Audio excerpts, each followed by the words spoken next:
নমস্কাৰ এটি গুৰুত্বপূৰ্ণ বাতৰি লৈ ষ্টুডিঅ'ৰ মজিয়াত মই উৎপল দাস।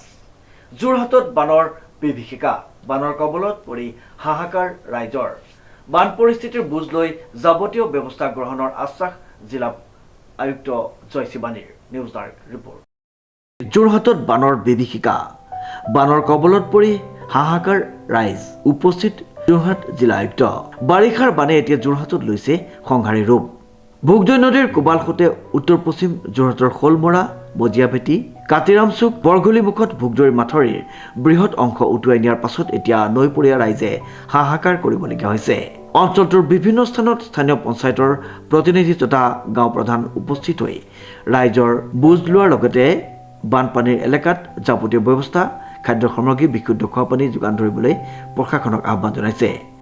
যোৱাকালি আমি পৰহি ৰাতিৰ পৰাহে আমি যিটো বৰষুণ ইনচেচেণ্ট ৰেইনফল আমি চাইছো, সেইটো মানে এটা আনপ্ৰেচিডেণ্টেড আৰু এনেকুৱা বৰষুণ আমি দেখা নাই। এটা ৰাতিতেহে পৰহি 100 মিটাৰ প্লাছ ৰেইনফল হৈছে আৰু নাগালেণ্ডৰ পৰাও যিটো পানী ডিscharge হৈছে, তাৰ কাৰণে শিৱসাগৰ, চৰাইদেউ, যোৰহাট গোটেইখিনি যিমান নদী তাৰ পৰা অৰিজিনেট হয়, গোটেইখিনি নদীয়ে অভাৰফ্ল' কৰি আছে। আমি ইতিমধ্যে ভোগদৈ আমাৰ শোলমৰা, চেঙেলীয়াটোৰ ফালে আছো। ইয়াতো মানে ভোগদৈ লেভেলটো যিমান আমাৰ হাই ফ্লাড লেভেল এটা দুটা লেভেল থাকে, এটা ডেঞ্জাৰ লেভেল, এটা হাই ফ্লাড লেভেল। ডেঞ্জাৰ লেভেলটো আমি এলাৰ্ট হওঁ আৰু হাই ফ্লাড লেভেল মানে গোটেই বছৰ লাষ্ট 30-40 ইয়াৰ্ছত হাইয়েষ্ট লেভেল যিটো গৈছে, that is high flood level.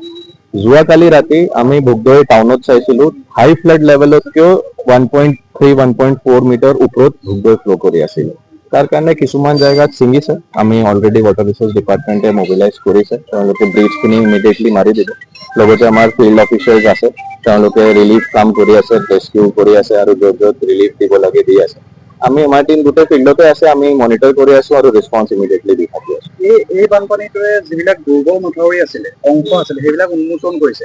সেই দুৰ্বল মথাউৰিসমূহ শক্তিশালী কৰাৰ ক্ষেত্ৰত যিমানখিনি এবাৰ আইডেন্টিফাই হ'ল, মানে মই যেনেকে ক'লো, লাষ্ট 30 ইয়াৰ্ছৰ হাই ফ্লাড লেভেলতকেও 1.5 মিটাৰ ওপৰত ৰিভাৰ ফ্ল' কৰি আছে, মানে সেইটো অভূতপূৰ্ব।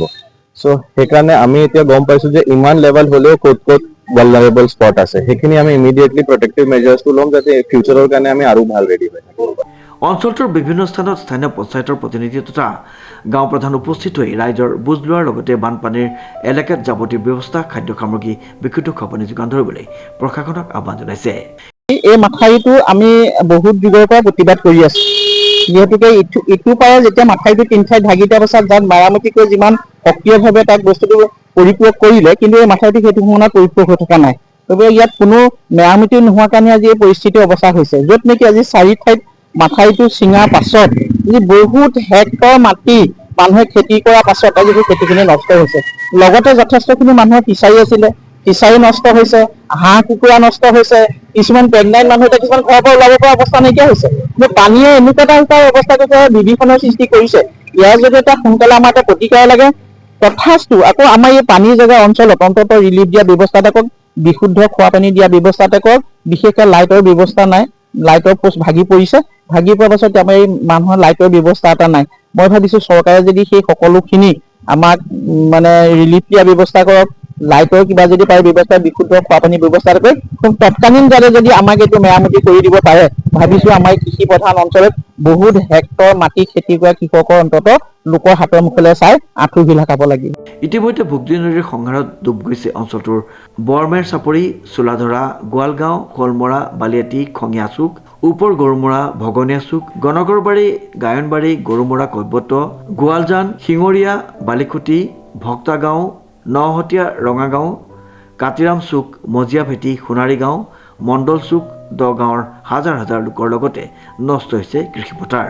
ইতিমধ্যে অঞ্চলটোৰ শোলমৰাৰ চিগা অংশত যোৰহাট জিলা আয়ুক্ত জয় শিৱানী উপস্থিত হৈ পৰিস্থিতিৰ বুজ লোৱাৰ লগতে যাৱতীয় ব্যৱস্থা গ্ৰহণৰ বাবে আশ্বাস প্ৰদান কৰে।